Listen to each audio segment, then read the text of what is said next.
Web Rádio Gazeta, 8 horas e 24 minutos. Hoje a gente tem da Lilico, Lilico Modas e da Bileca, onde o seu dinheiro vale mais, vai valer R$50 o nosso Vale Compra. Nós temos 2 Vale Compras para sortear até as 9h30 da manhã, tá bom? Então a Lilico e a Bileca, onde o seu dinheiro vale mais. Obrigado, Gustavo. Grande abraço ao Gustavo da Associação Comercial. E você vai mandando seu recado no 985323361 ou também no Facebook, né? Diga aí no Facebook, pode fazer isso também, então.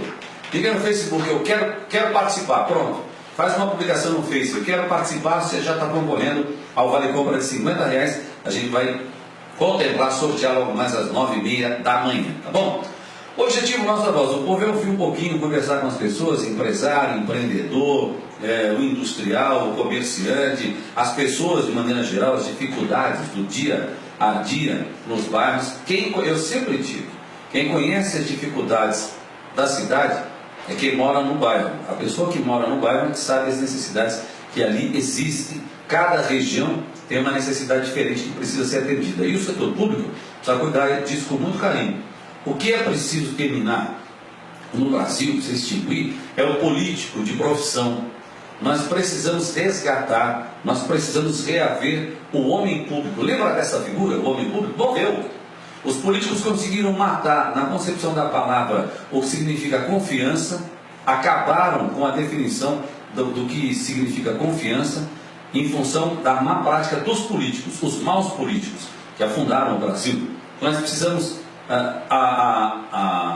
o cartel do político é tão forte que para que você seja candidato, você precisa estar afiliado a um partido. Então você precisa procurar um partido, no partido ficha limpa, boas pessoas, para entrar no mundo da política. E precisamos resgatar os homens públicos. São aqueles que trabalhavam verdadeiramente para a sua cidade, para o seu estado e para o país. Hoje, esse monte de político negociada daqui e dali, é o que a gente está vendo aí. Eu considero que o Brasil está sendo passado a limpo. Mas para falar dessa lavagem, né, passar o Brasil ali, vamos dar uma resgatada um pouquinho na história. Por incrível que pareça, a gente tem hoje aqui o Matheus, conhecido da cidade, amigo de todos eles, como Teteus, né? O Matheus é um jovem, muito jovem, mas é um estudioso, é um pesquisador, deverá se tornar, pelo que eu vejo, eu nem conversei muito com ele ainda, mas um historiador.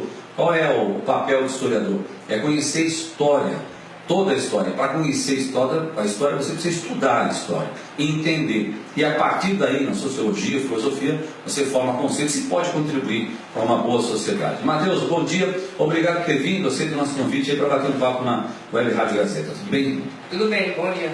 Bom dia, muito bom. Quantos anos você tem, Matheus? Eu tenho 15 anos. Pode falar mais perto do microfone. Eu tenho 15 anos. 15 anos. 15 anos. Bom, o que levou você? Há quanto tempo você estuda? Você faz um estudo de pesquisa, não estudo de escola. O que você faz hoje na escola aqui? Você está?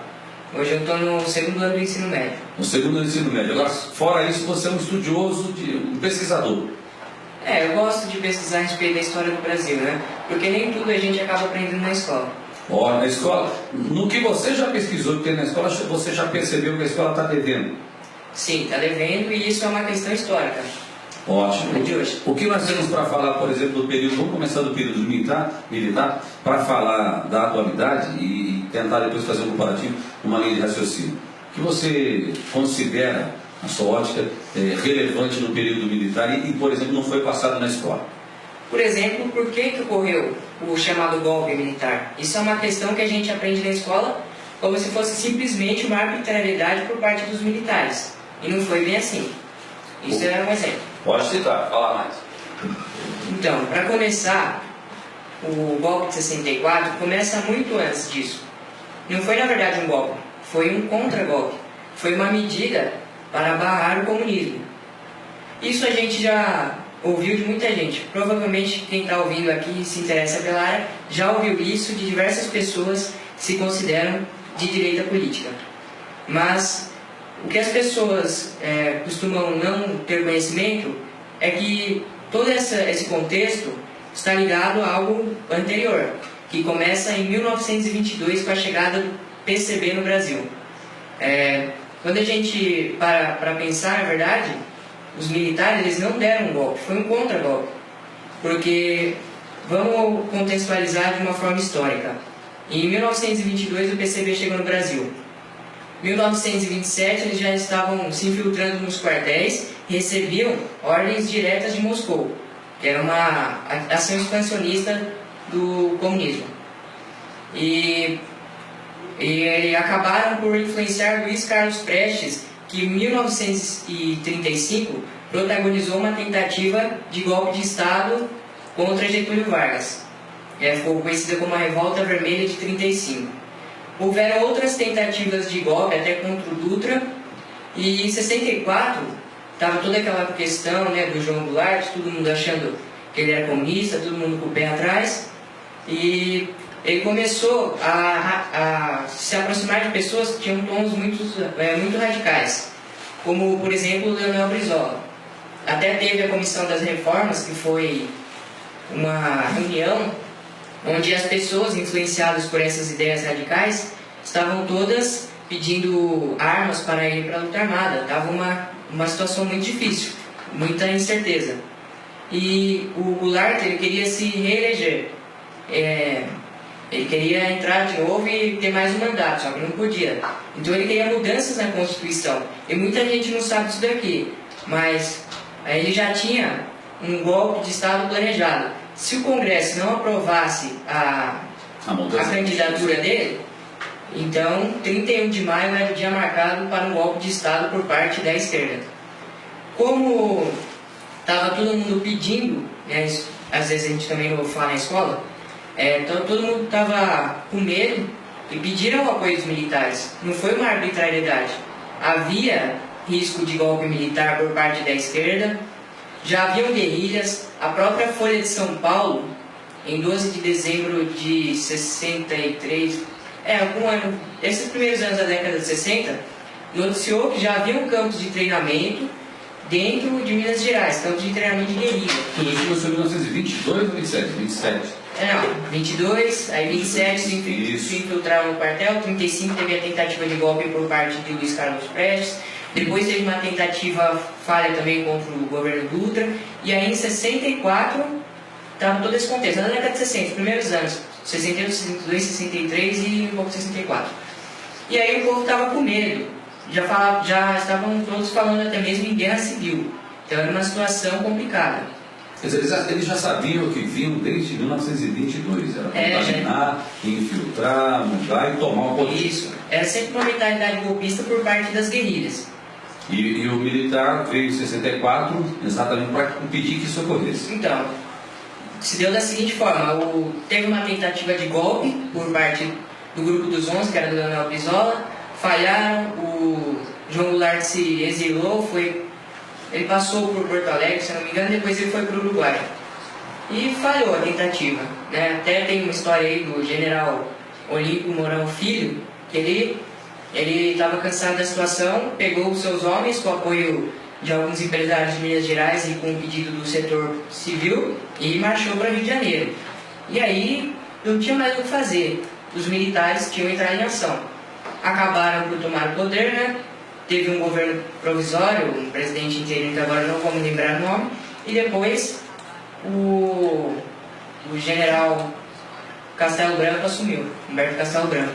E aí começou a ditadura militar. Tem muita mentira sobre ela e eu acho importante a gente pesquisar. Então a gente tem que entender que não foi um golpe, uma arbitrariedade. Porque muita gente alega que foram os empresários, foram interesses americanos que falaram que os militares tomaram o poder, eles foram lá e fizeram. Não é simples. Mas não foi bem assim, não. A gente tem que analisar todo um contexto que tem desde 1922. Que era o PC... É o PCB. PCB. Que é o atual PCdoB, né? Uma coisa mesmo? Não. Houveram mudanças aí, né? Houveram mudanças até porque ele foi banido 2 vezes já. O PCB. partido.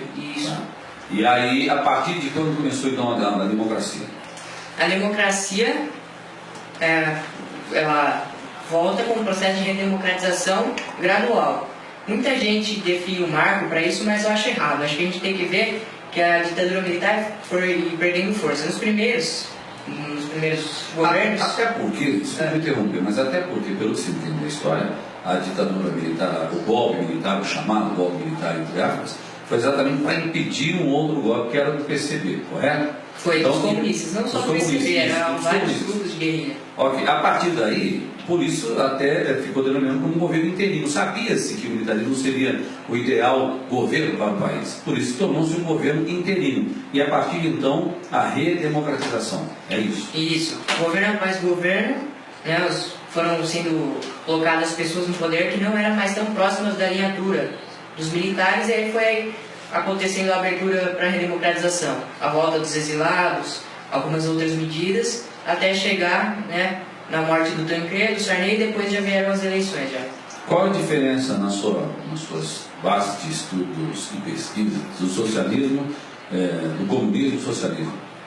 O comunismo e o socialismo? Eles costumam dizer que o socialismo é o governo que ele sabe muito bem controlar o seu dinheiro, e o comunismo é o que sabe muito bem controlar você.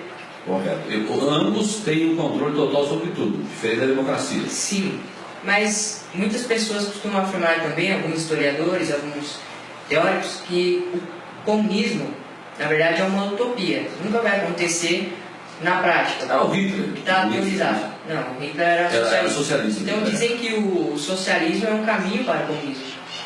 O socialismo é um caminho para o comunismo. Sim, ele controla o dinheiro e depois controla as pessoas. Sim, controla tudo, né? Controla tudo. Para controlar tudo. E na sua maneira de entender, com todos esses dados comparativos, como você vê, por exemplo, a democracia?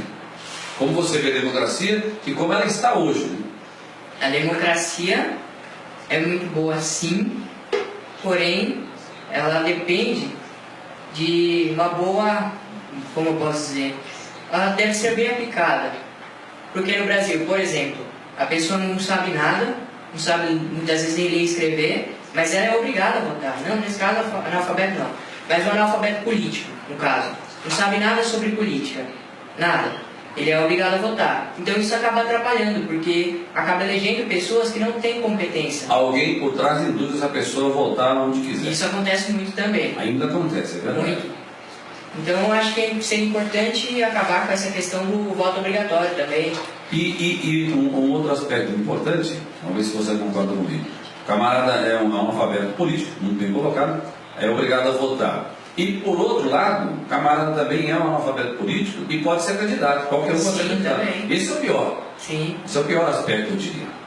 Porque hoje você tem, sem descredibilizar ninguém, mas hoje nós temos duas coisas que eu considero corretas. Primeiro, o analfabeto político é aquele que não tem interesse em política, aí vai alguém lá do partido, convence ele que ele deve ser candidato, ele se elege, acaba se elegendo porque na região, no bairro onde ele atua, ele acaba adquirindo confiança, ou pelo menos faz votos e mantém o partido com o número de votos, e esse número de votos acaba dando um coeficiente para eleger um candidato mais forte. Essa é a regra do jogo. Mas quando se elege, ele não sabe o que fazer e fica nas mãos de quem também está manobrando. Então o camarada às vezes não tem conhecimento nenhum, sai candidato nem sabe por quê, e vai aprendendo na marra, né? Isso era o termo que se dizia antigamente. E aí ele vai aprendendo na marra os seus próprios instintos, suas próprias razões e motivos, os seus próprios sentimentos, ou ele vai para o bem ou ele vai para o mal. Esse é um aspecto muito ruim, esse é um dos primeiros aspectos. O outro aspecto que é ruim, quando se fala de política, Matheus, quero perguntar para você. Eu sempre fui contra, por exemplo, o vereador que é médico, dentista, delegado, empresário. Por quê?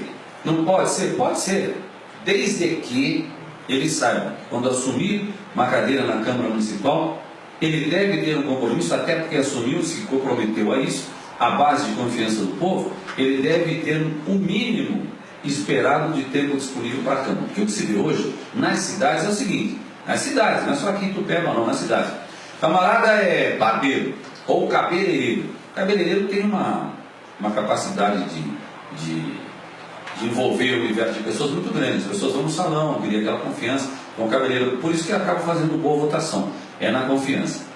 Aí o cara se elege vereador, a sessão na Câmara é terça-feira ou quinta-feira. Cada cidade faz o seu dia, vamos imaginar que seja na terça. Aí aquele vereador está lá na terça, porque tem sessão. Ele vai meia hora antes ou uma hora antes. Não sabe nem o que vai fazer. Depois, se você procura esse vereador na Câmara, ele não está. Ah, ele está no salão, ele só vem aqui de quinta. Ou ele só vem de quarta e sexta. Ou você é vereador, ou você é empresário, meu amigo. Camarada que tem um grande negócio é pior. Tem uma indústria, tem funcionários ou várias indústrias, que acontece? A camarada não vai, ele está na loja, hoje ele está lá em Cubatão, não está nem aqui. Ele vem uma vez cada 15 dias. Então o político ele tem que ter, eu acho que deveria haver regras, até de carga horária mesmo. O cara se elegeu vereador, é que se propôs a isso. Então uma carga horária à disposição, 30 horas por semana à disposição. O que você acha disso? Hoje a gente vê muita gente, vereador eleito, como se estivesse fazendo favor na Câmara Municipal. Né? Então, esse é um grande problema. Mas eu acho que tudo bem, é que nem você colocou, tudo bem se a pessoa tem outro emprego ou se é um empresário. Eu acho que ela tem que, se ela tiver um comprometimento, está tudo bem. Então, isso daí, consciência tem obrigação para cumprir. Isso daí, do meu ponto de vista, é a parte do povo. Se você sabe que a pessoa não é comprometida, então nem elege. Isso. Ou se você até já sabe que ela é comprometida, por exemplo, num salão. Falando salão, mas pode ser mecânico, pode ser qualquer outro médico. Médico é comprometido com o quê? Com a sua agenda de atendimento. O médico é um bom médico. Tem agenda de segunda a sexta, agenda lotada. Me conta, que dia que você vai na Câmara? O delegado, a gente tem Jundiaí? Hoje tem um, já tivemos dois. O doutor Fernando Bardi não foi reeleito, um grande amigo de 30 anos. E o Paulo César Martins também, grande amigo de 25 anos, hoje é vereador. Camarada é delegado, tem compromisso de delegacia. Que dia que o senhor vai na Câmara, doutor? Eu estou na delegacia, eu vou na Câmara de quinta-feira. É? Isso já deveria ser barrado, até pela própria profissão. Já, por conclusão, você sabe que o camarada não vai poder se desvencilhar da sua vida, da sua profissão para ir para a Câmara. A Câmara não pode ir lá para fazer favor ou enriquecer, que é o que o brasileiro tem feito. O político brasileiro tem buscado a política. Você acredita nisso? O que você acha disso? O político brasileiro, de maneira geral, desde a esfera municipal até a federal, tem buscado esse caminho para enriquecer. Isso não está sendo comprovado agora, não é verdade isso? Sim, esse é o problema, né? A gente vê, principalmente nos tempos atuais, muita corrupção sendo revelada por diversas operações. Só que o problema é que quando a gente olha para lá, a gente está falando de uma esfera federal. Ela é muito restrita se a gente for comparar, por exemplo, com uma esfera municipal. Mas nasce aqui. Sim. Nasce aqui. Sim, e se espalha para todos. A raiz da podridão do governo federal começa no município. E eu vou dizer, o vereador vira vereador de novo, vira vice-prefeito, aí ele vira prefeito, aí ele faz campanha para ser deputado, ele se torna deputado estadual, rapidamente vira deputado federal, ou se elege estadual, vai para federal, aí ele quer ser governador ou senador, mas se for deputado federal ele já está lá. Então nasce no município, nasce naquilo que você falou, Matheus, na seleção, quando aí a população precisa se envolver mais. Precisa, até porque hoje em dia é muito fácil um político ir para um caminho errado. Até porque a legislação do Brasil é muito frágil. Como você deve ter acompanhado, por exemplo, os grandes deputados, eles têm muitos direitos lá no cenário federal. Eles têm foro privilegiado, eles têm todo Eles podem tudo, nós não podemos nada. Sim. Mas isso é um problema também nas outras esferas, porque mesmo para uma pessoa comum a legislação é frágil. Então o político corrupto, ele sempre vai ser corrupto, a não ser que a gente consiga mudar essa legislação e acabar por puni-lo de uma forma mais dura. Acabar com os recursos, né? O político corrupto sempre sabe que tem uma brecha e cabe o recurso de qualquer ação que ele tenha tido, né? Sim. Veja, o Zé Dirceu foi citado, mas foi de novo, acho que a terceira ou quarta vez que o Zé Dirceu está sendo citado em um outro caso, em um outro escândalo, já foi comprovado 2 vezes, já foi preso o Zé Genuíno, o Zé Dirceu, o Denildo Soares, tem uma lista, tem 2 tesoureiros do PT, tem maqueteiro do PT, é uma cambada, eu vou chamar de cambada, a cambada inteira, e o líder maior dessa cambada inteira chama-se Luiz Inácio Lula da Silva. Ô Matheus, eu quero aproveitar a sua idade e fazer uma pergunta para ver se eu não estou fazendo um raciocínio errado. O que você considera quando você tem um amigo, você tem colegas, né, na escola? Sim. E tem alguns, os amigos são um número menor, né? Amigo íntimo, no bom sentido da palavra. Esse amigo é meu amigo íntimo. Qual que é o amigo íntimo? É o que vai na sua casa, você vai na casa dele, vocês viajam juntos, vocês trocam mais ideias, leem livros juntos, enfim, tem uma afinidade maior. É assim que funciona a amizade, não é isso? Quando você fala, esse é meu amigo. É isso? É isso. É um camarada que você confia mais, você conta mais coisas, tem mais cumplicidade, não é isso? Você leva para casa, por exemplo, o pai e a mãe, ou vice-versa. E amigo pode ser homem, homem, mulher e mulher, e sexo oposto também. Amizade é amizade, correto? Correto. Então eu vou dizer o seguinte, vou fazer uma pergunta, vou colocar você aqui na sinuca. Você tem um amigo de 5 anos, um grande amigo, um camarada que você considera muito. É possível esse camarada fazer 5 anos, cometer alguma coisa errada, fazer uma coisa errada, e você como amigo, está sempre ali convivendo, vai na escola, final de semana joga bola junto, vai no cinema e tal, arrumam namorada juntos, é assim que acontece. 2 amigos juntos, bons amigos, acabam saindo para paquerar, encontram 2 garotas e começam ali, essa amizade vai ficando cada vez mais encorpada. Há uma confiabilidade na palavra, não se fala. Dá para esse amigo seu fazer alguma coisa errada e você não perceber? Não sei, pode estar usando droga, pode estar roubando, pode estar mentindo. Depende, né? Se for alguma coisa única, fez uma vez, acabou, até dá. Agora, se for algo... Se ele tiver o vício, dá para perceber que ele está diferente, Sim. tá? O que você está nervoso? Quer Consegue perceber na pessoa. Consegue, consegue? Consegue. Então tá aí, meu amigo.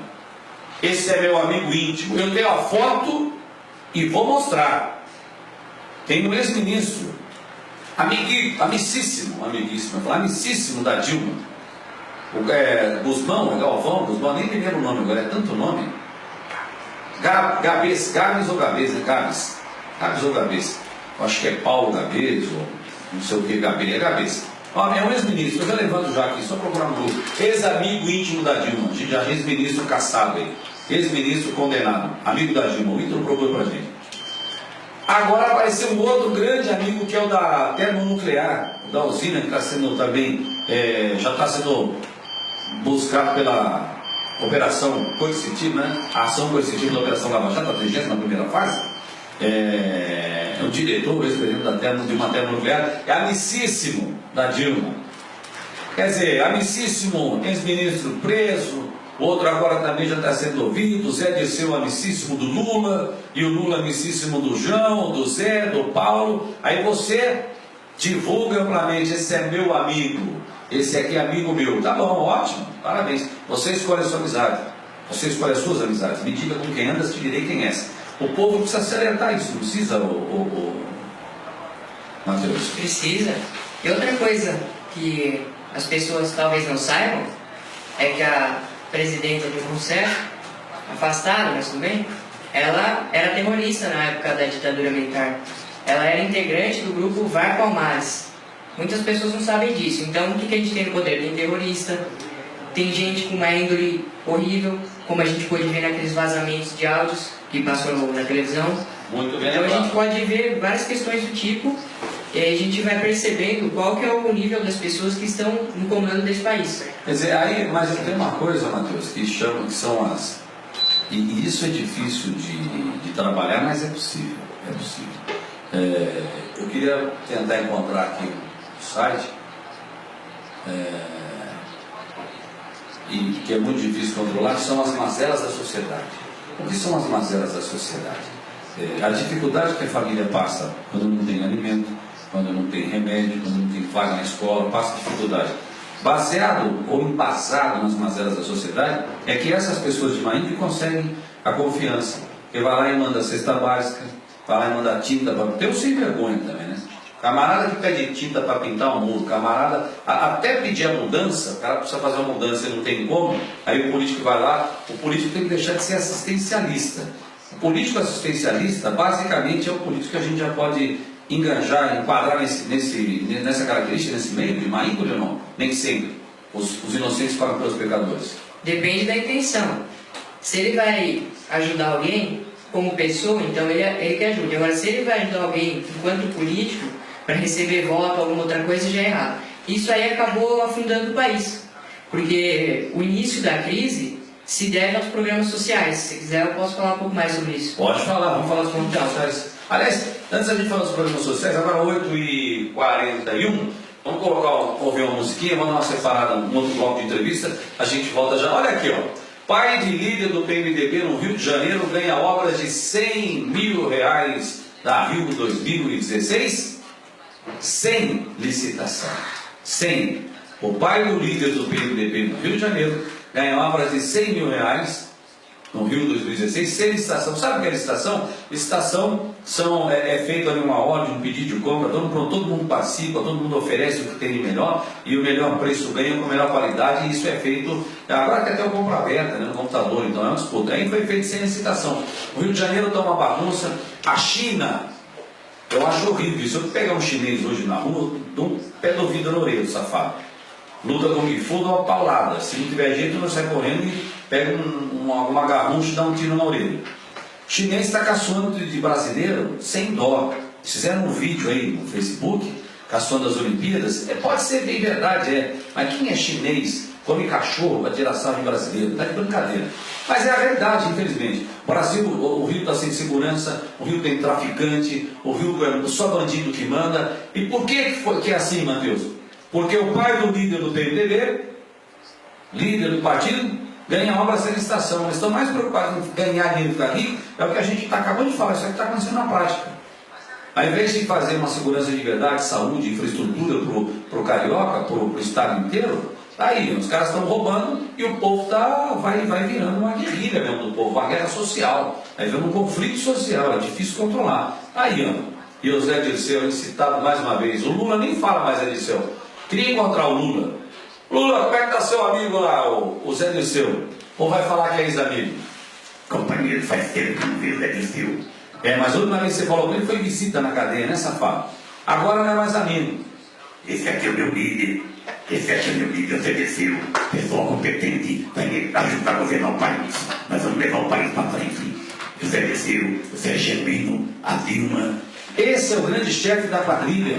Esse é o bandido maior, tem que ser preso, em regime fechado, condenado. E quem fala isso é o professor Antônio Carlos Villa, professor Villa da Jovem Pan. Quer processar, processa o professor Villa, aí como consequência você pode me processar porque divulguei a notícia. Aí coloca na Jovem Pan e fala todo dia, porque sabe, é o que o Matheus está falando. O Matheus é jovem, um grande exemplo de juventude, pesquisador, aprendeu coisa que a escola não ensina, ele já tem nos seus estudos. E os jovens hoje, ao invés de ficarem no celular, ao invés de ficarem na rua, ao invés de ficarem nas esquinas, fumando maconha, deveriam se preocupar mais com a vida, porque senão a sociedade não vai melhorar.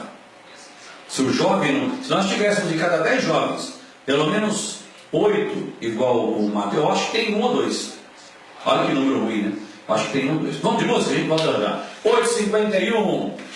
Grande amigo meu, Zé Dirceu. Esse é meu amigo do peito. Então quando você fala com o cara amarrado de amigo do peito, você vai lá na cadeia e visita ele. Quando você tem foto com ele e chama ele de amigo do peito, você está dizendo o que você é e com quem você anda. E se você se orgulha disso, chega de enganar o povo. Eu estou só começando. 8h52, simbora, vamos de música.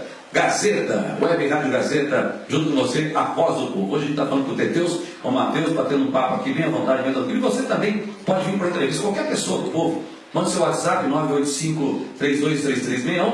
É esse o WhatsApp, para você mandar mensagem de áudio, mandar o seu recado, ou no Facebook. Aí diga que está participando do Vale Compra R$50. Só dizer no Face, estou curtindo e estou participando. Simbora, vamos de música, Ítalo. Pedir música 10 vezes pro Ítalo. Cadê o Ítalo? Vem pra cá, volta aqui, tá dormindo, Ítalo. Acorda, rapaz. Vambora, Rádio Gazeta, sua rádio. Povo, Vânia Enxoval, é isso não? Enxoval. Vânia, um grande abraço. A Livânia Melo Moreira, Adilson Leite, Ellen Cismada, isso? C Cismada? Ellen Cismada é nome do Facebook também, né? Tem telefone e tudo. Flávia, a Helene Cristina Gomes, a Luísa Silva, Tiago Santos, a Solange, a Isabel Coelho, todo o pessoal curtindo, acompanhando a Web Gazeta. Grande abraço, logo mais às 9h30, daqui a pouquinho tem o sorteio de 2 vale compras de R$50, 2. Ô Gustavo, obrigadão. Lá na Lelico Modas e na Bileca. Na Bileca o seu dinheiro vale mais. 2 vale compras de R$50. Estamos lá na loja, escolha se você quiser. Jéssica Alejão, obrigado pela companhia, obrigado por estar acompanhando a gente. Renato, Alexandre Galan, Mari Júnior, pessoal, a parte, pessoal acompanha no Facebook, dá mais mensagem, recado do que o WhatsApp. Eu acho que o WhatsApp, o Facebook está funcionando mais. Então, abraçar só você aí. Nós temos mais de 2.000 pessoas sintonizadas, acompanhando aí a nossa web já aqui, tá bom? Vamos voltar com o Matheus aqui para bater um papo rapidão, fazer o bloco final com ele. nessa manhã de sexta-feira. Tá certo? Vamos lá. O Matheus, o que a gente pode falar de economia? O que você fala da economia hoje, na sua visão, e qual é a sua leitura? A economia do Brasil está em recessão, isso daí é um fato. Ok. Mas eu acho interessante que a gente saiba como e por que ela começou. Essa crise, ela ninguém conseguiu prever ela porque ela aconteceu de uma forma que ninguém esperava. O que causou essa crise? Segundo muitos economistas que eu tenho visto. Antes de você falar o que causou essa crise, só para não deixar esquecer aqui, a obra sem licitação do Rio de Janeiro, da família Lazzaroni, foi 100 mil, que é a abreviação, né? São 100 milhões de reais. A obra que foi lá para o pai do líder do PMDB do Rio de Janeiro, 100 milhões. Tá? A abreviação na matéria é 100 milhões de reais, uma obra sem licitação para a família Lazzaroni. É o líder do PMDB no Rio de Janeiro. 100 milhões sem licitação. Tá de brincadeira. Vamos lá, Matheus. Então, a crise aconteceu porque o PT ele tem muitos programas sociais e tem diversos programas para auxiliar as pessoas mais pobres. Isso é bom, a gente não deve criticar isso, porém foi algo sem planejamento. E o que aconteceu? Muitas pessoas da classe D acabaram indo para a classe C, tiveram uma melhora de renda e conseguiram uma condição melhor de vida. Isso é positivo, a gente deve considerar isso muito bom. Porém, como o PT não planejou esse crescimento, essa mudança na sociedade, acabou ocorrendo a crise. Por quê? Porque quando você eleva as condições de uma pessoa, ela passa a ter mais dinheiro disponível para o consumo. Porém, a produção de produtos aqui no Brasil não foi estimulada na mesma medida. E naquela época lá, 2002, os primeiros anos do governo do PT, o dólar estava o quê? Uns 50, R$2. Então, isso acabou gerando uma grande importação. As pessoas começaram a importar. Porque o produto externo é mais barato e porque aqui no Brasil não havia tanta produção. A produção acompanhou o ritmo do consumo. E começou a haver um desequilíbrio na balança de importação e exportação. Isso daí foi agravado em 2009 por uma crise mundial. E depois ocorreu, principalmente no ano passado, diversos fatos que acabaram ajudando a crise a ser agravada. Por exemplo, a crise do setor energético, aquela época que a gente não sabia como é que ia ser, que estava falando em racionamento, que ativaram as termoelétricas, e também a falta de água em São Paulo. Tiveram várias questões que acabaram fazendo com que a credibilidade do Brasil caísse, que os investimentos caíssem, que ocorresse uma grande incerteza por parte de todos. E outra coisa que agravou a crise e continua agravando é a crise política, porque é um momento de incerteza. Ninguém sabe se a Dilma vai voltar, ninguém sabe quais serão as próximas medidas do Michel Temer, então existe muita incerteza hoje em dia. Olha, dado tudo isso, aliado a tudo isso, eu acho que esses são alguns dos fatores, mas ainda quero acrescentar, Matheus, que os mais relevantes moram exatamente na corrupção. Nós acabamos de noticiar que são 100 milhões em obras sem licitação. Aí tem a Petrobras, aí tem a Lava Jato, são empresas fantasmas em muitos casos, criadas, extorquindo o dinheiro do governo. São milhões e milhões saindo do dinheiro do governo, milhões e milhões que não vão para a educação, que não vão para a saúde, não vão para a infraestrutura, não vão para a indústria, não vão para a produção, não vão para minimizar nenhum custo de produção. Os impostos são altíssimos, o empresário, o comerciante, o prestador de serviço não consegue se manter. Tudo isso foi gerando uma bola de neve, uma grande bola de neve. Então, a corrupção criada, não criada, mas eu diria praticada de uma maneira ímpar pelo PT, o Partido dos Trabalhadores, arrebentou e arrebenta qualquer economia de qualquer país, arrebentaram a economia do país. E o dinheiro que o governo federal, por isso que a Dilma está afastada, a presidente afastada, e deve ter agora, Deus é Pai, até o final de agosto, deve acontecer o último julgamento, estão cumprindo todos os prazos, ela deve ser condenada pelo Senado, deve ser condenada nesse processo de impeachment e não deve voltar mais. E alguns dos projetos sociais, do Bolsa Família e tantos outros, foram pagos e foram pagos com o dinheiro do Banco Central como se fosse empréstimo sem o governo depositar. Isso não pode, isso aqui é claro que na maioria dos casos, o advogado de defesa diz que não tem nada que a Dilma assinou, que ela é presidente, ela é responsável por absolutamente tudo. As coisas não podem acontecer no país e a presidente dizer que não tinha culpa e que não assinou nada. Então, pede para sair e vai embora para casa. Eu vou dar um exemplo rápido para você entender, que nos acompanha no Web Gazeta. Não pode acontecer uma coisa dentro da sua casa sem que o seu pai diga que não sabia. Aí não pagou a energia elétrica, ou não pagou o telefone, ou o portão está quebrado, ou sei lá, não tem comida no armário, né? Antigamente falava, agora está comida, agora é armário, né? Ou não tem dinheiro para pagar contas, as faturas estão chegando. Aí o pai, hoje em dia pai e mãe, os responsáveis pelo lar, o pai não pode falar, não, mas ele não é responsável, ele não sabia. Não interessa. Para o dever, para o credor, a conta de água, luz, telefone, os outros cartões de crédito, então, o responsável é o dono da casa. Seja ele o pai ou a mãe, seja o casal. É um comparativo. Então não dá para acontecer essas coisas no país e a presidente querer dizer, o advogado de defesa querer dizer que ela não sabia, nem no Senado foi, que não é culpa dela. Então vai embora para casa. Se a senhora está aí, foi presidente da Petrobras, sabe fazer gestão de maneira, na roubalheira, claro, de maneira correta não sabe. Mas foi presidente, é formada, tem informação, não é analfabeta, como nós falamos no início da conversa aqui, é bem informada. Foi presidente, foi colocada lá pelo Lula, né?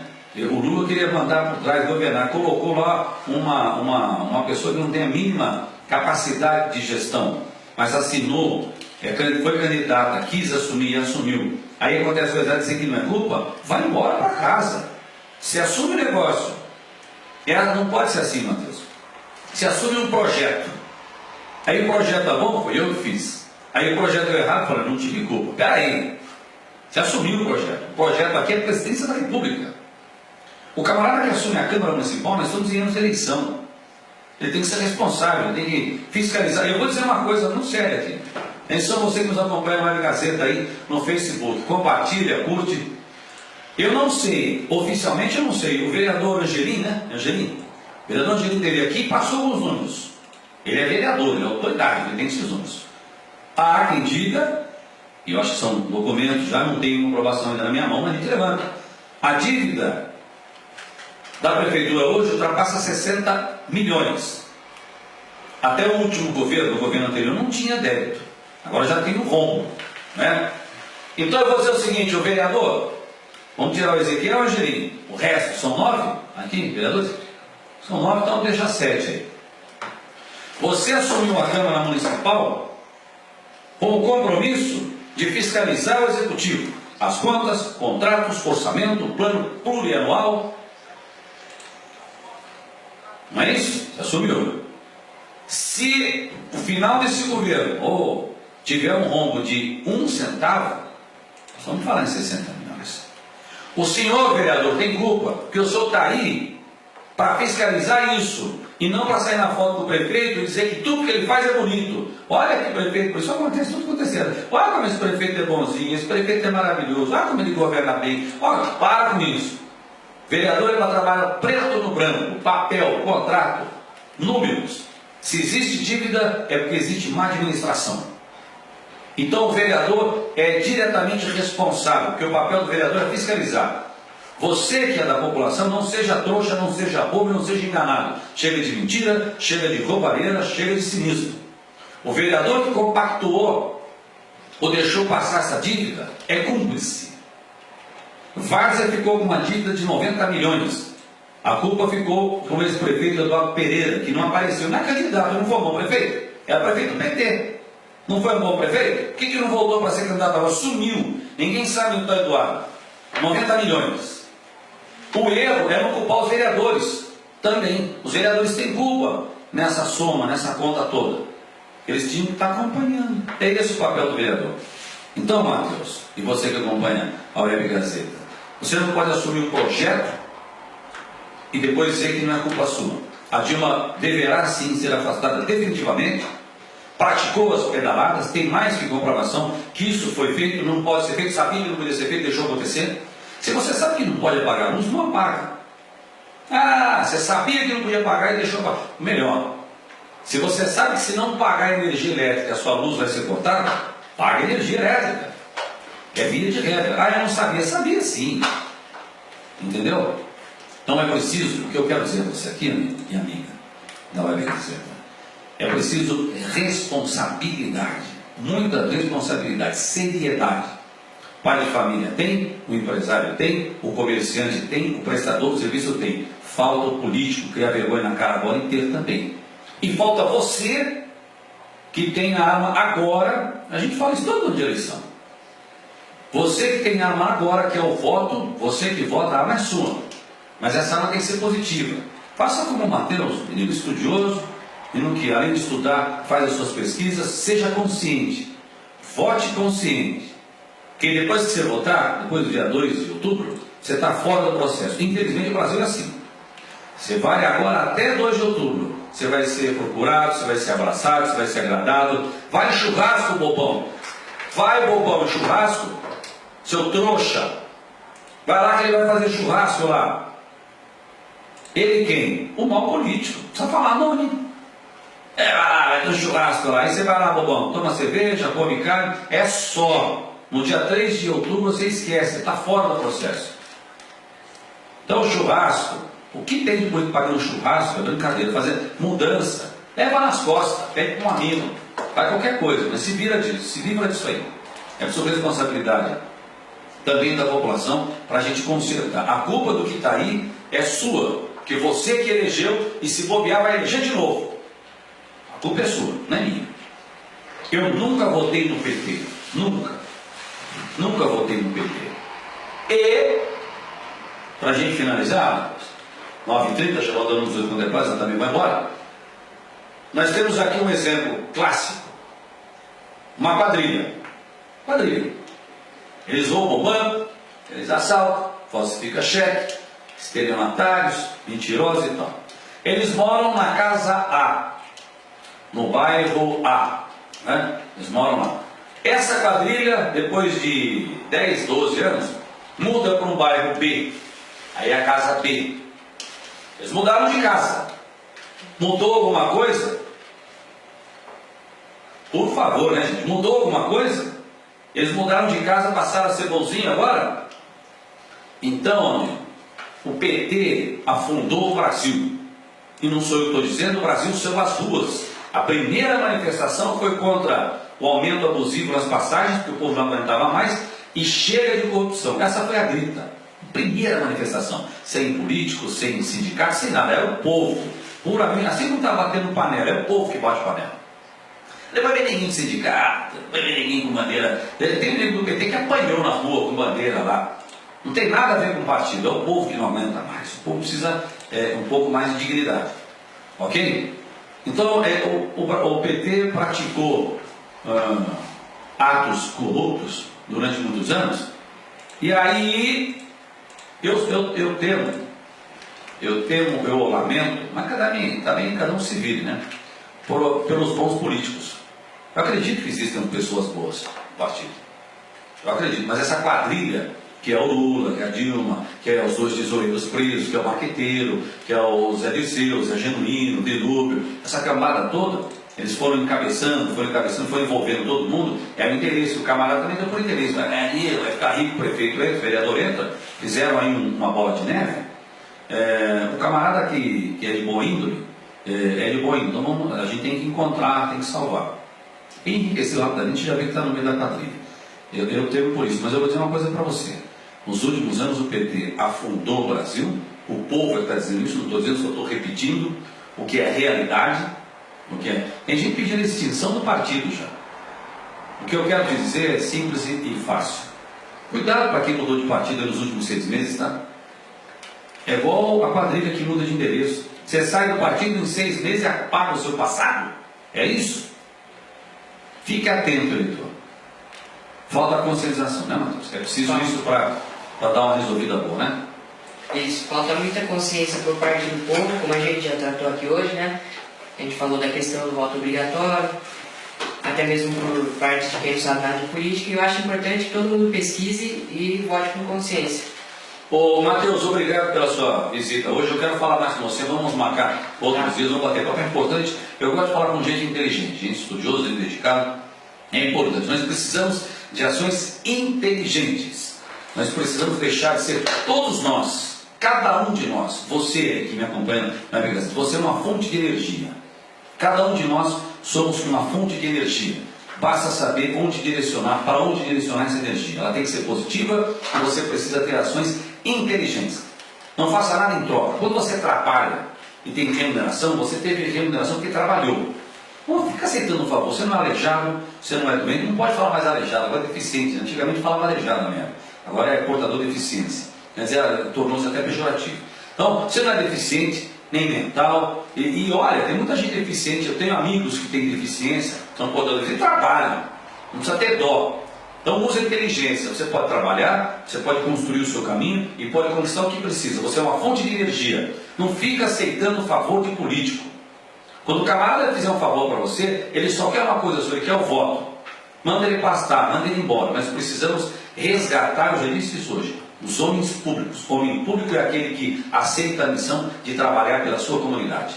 Seja na Câmara Federal, na Estadual, na Municipal, na esfera. Nas três esferas. Cristiane Paz, legal, obrigado pela audiência. Elton, Adão, obrigado. Helena, Epifânio, Jéssica, Renato. Quem faturou hoje o Vale Compras? A gente vai divulgar no Face, né, então? Divulga aí. A Isabela Coelho faturou o Vale Compras lá da Bileca e o Tiago Santos faturou da Lelico, onde seu dinheiro vale mais, Vale Compras também. A gente vai divulgar no Face, acho que tem até o telefone, depois vocês pegam aqui na Web Gazeta. Lelico, quem ganhou da Lelico, o Tiago Santos e a Isabela Coelho. Obrigado, Gustavo, da associação, que deixou os Vale Compras aqui para a gente hoje. É você que quer presentear o nosso amigo, o nosso ouvinte da Web Gazeta? Liga pra gente, manda o WhatsApp, a gente vai divulgar você também, tá bom? Itupeva, um grande abraço, ótima sexta-feira, de coração, ótimo final de semana. Nós estaremos de volta em breve. E Matheus, que é teu, a gente vai marcar nas coisas. Eu quero que você venha aí se tiver. Que hora que você estuda? Eu? Manhã e à tarde. Tiver uma novidade, estuda sempre, que horário estuda? Camarada é pesquisador, traz pra gente aí sempre novidade. Eu gostaria que você participasse mais com a gente, fazer um quadro com o Matheus, porque a gente é inteligente, a gente não pode deixar passar as pessoas que são interessadas, que são tão jovens, 16 ou 15? 16 anos? 15 anos, olha só, gente, 15 anos. 15 anos. Né? Inflação desacelera em junho, mas tem alta de 8,84 em 12 vezes. Michel Temer tem um grande desafio. O Brasil passa por... amigos do presidente Lula, apareceu aqui, nós temos uma pesquisa, o Ítalo fez ano passado, David, precisa ir embora, mas não vai aguentar. Lembra?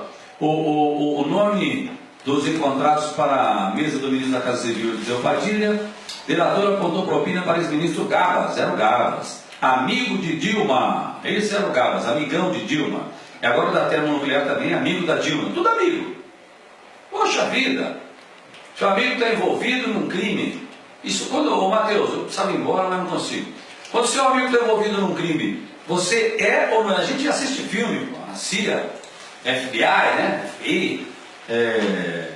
Quando o seu amigo cometeu crime, você já roubou, matou, sumiu com a mulher, fez qualquer coisa, um filme, hipoteticamente. Aí a CIA vai fazer investigação. Ela vai na família, onde depois? No amigo. Por quê? Porque o amigo conhece, né? Sim. Você estava com ele, onde ele estava, ele fazia isso. Você não é o primeiro a ser investigado? Sim. Fala, poxa, o camarada está batendo na mulher faz 6 meses, você não sabia? Você passa até a ser cúmplice, né? Sim. Se a polícia tem ligação, você já viu ele agredir a mulher? Não, eu já ouvi falar tal. Não tem como, você é amigo. Amigo, você tem foto pendurada na parede do bandido. Eu queria aguentar, mas eu não consigo. Eu vou repetir, você tem foto na parede pendurada do bandido. Meu amigo, se a CIA vier para cá, você vai ter que falar, vai ser procurado. Ótimo final de semana, ótima sexta-feira, 8h38, um grande abraço, Web Gazeta ao seu lado. O Ítalo continua com a gente, música, a melhor qualidade para você no Web Gazeta, a sua rádio.